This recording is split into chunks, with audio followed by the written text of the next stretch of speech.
So, Late Night with the Devil. Let's talk about it. A found footage style horror film by up-and-coming Australian auteurs Cameron and Colin Cairns. Starring David Dastmalchian, Late Night with the Devil follows Night Owl's host Jack Delroy as he desperately tries to save his show from cancellation on its Halloween night special. Employing unethical and unearthly methods, he unleashes evil in the studios of UBC.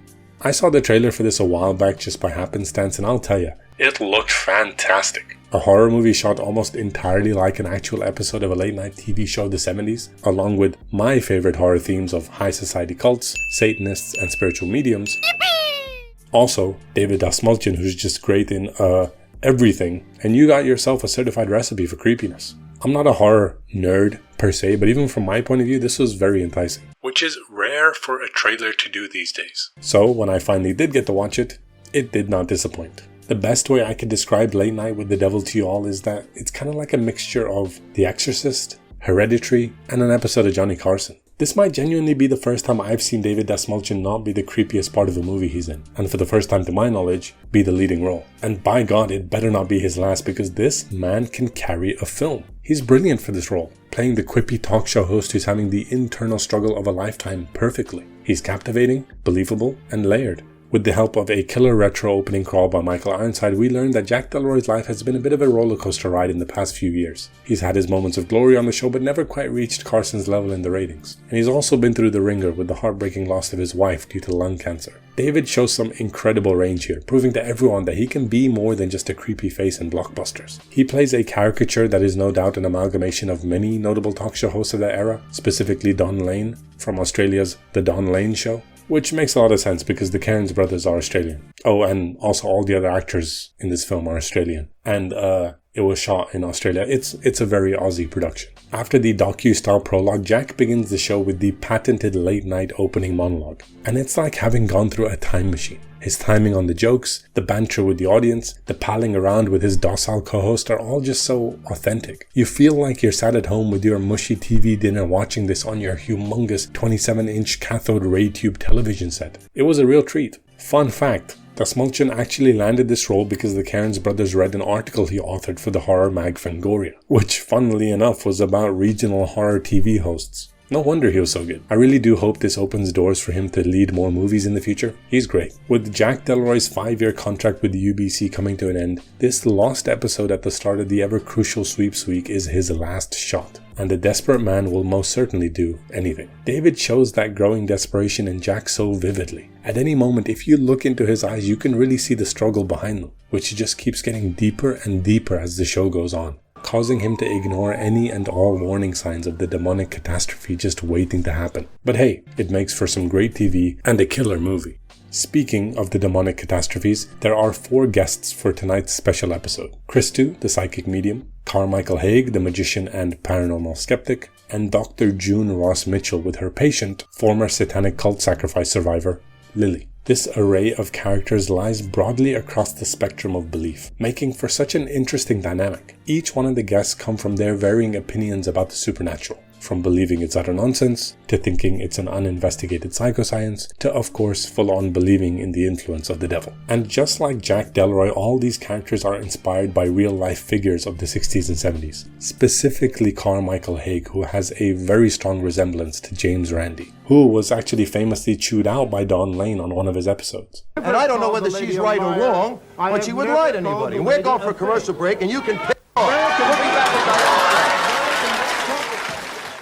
The fact that this ensemble of characters did actually exist, and that an episode of late night TV like this could have most certainly happened, is fascinating to me. It paints this bizarre picture of society at that time, that the masses of the 70s actually had such vested interest in these topics. Whether out of fear or curiosity, it attracted a lot of eyes. And when you ground your story into reality like this, and then notch up the theatrics with some imaginative horror, it makes for an even more unsettling experience. You know, like the based on a true story title crawl that sends a little shiver down your spine. But despite all that great stuff, a horror movie doesn't work unless you scare people. And that job rested primarily on the shoulders of Lily, played by Ingrid Torelli. Lily comes under the care of Dr. June after she's the only survivor of a Satanist group suicide. Jack then invites them on the show and coerces Dr. June into doing a live communion with a demon named Mr. Wriggles, who currently resides inside Lily. She's by far the anchor of creepiness on this film ship. She walks the line of disturbing and innocent wonderfully. To be fair, she is playing the token little girl in a horror movie to an extent, but if it ain't broke, don't fix those doll eyes and stiff smile, right?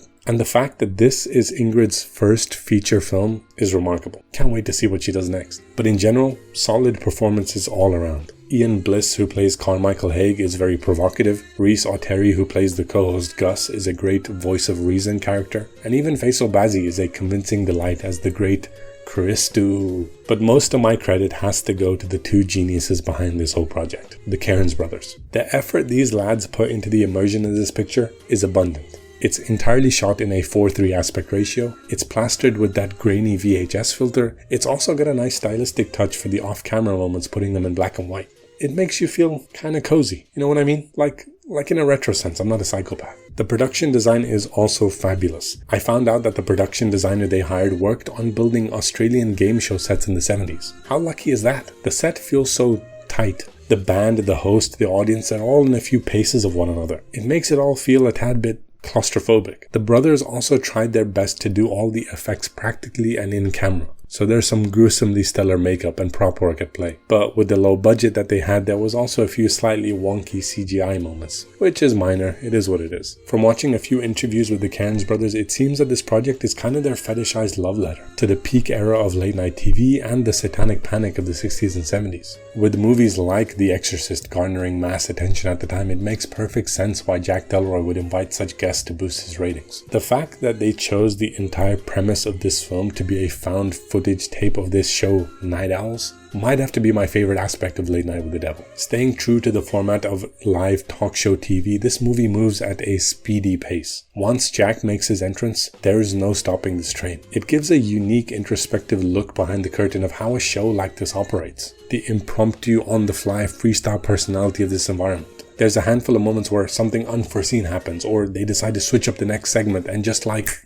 they gotta sort that shit out before they get back from commercial. But it also had this awesome ability to slow time down, so that the silence could take ownership in those high tension chilling moments. It's some great editing. Now here's a bit of trivia that I found interesting. Carmichael Haig name drops Ed and Lorraine Warren from the Conjuring franchise. Oh, that's me about to embark on a little ghost hunt in Amityville. My dear friends Ed and Lorraine Warren declined the invitation to join me.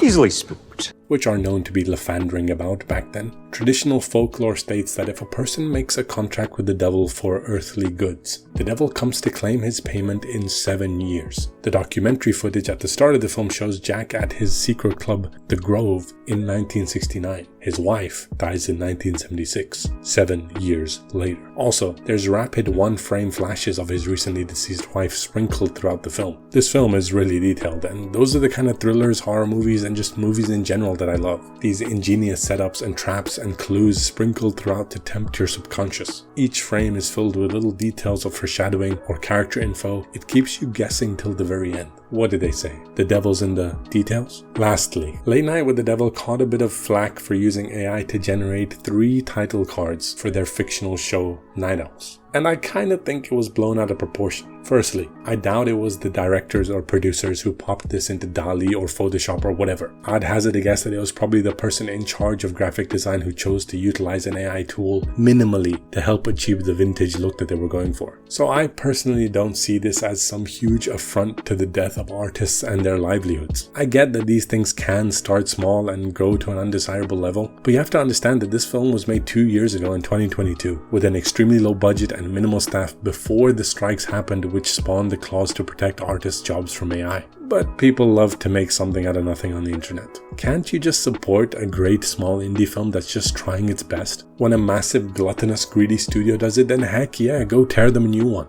And it's kind of impossible to assume that the use of AI, at least to a minimal proclivity, is going to stay out of use in the arts. But it's our jobs as an audience to police to what ethical degree it's used. Like fuck me, those executive vampires were going to scan a whole motherfucker, pay him $20 and use his likeliness for eternity?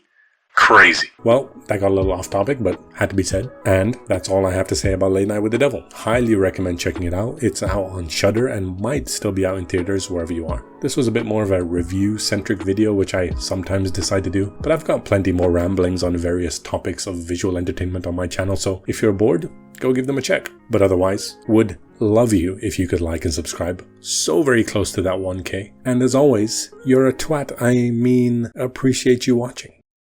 You twat.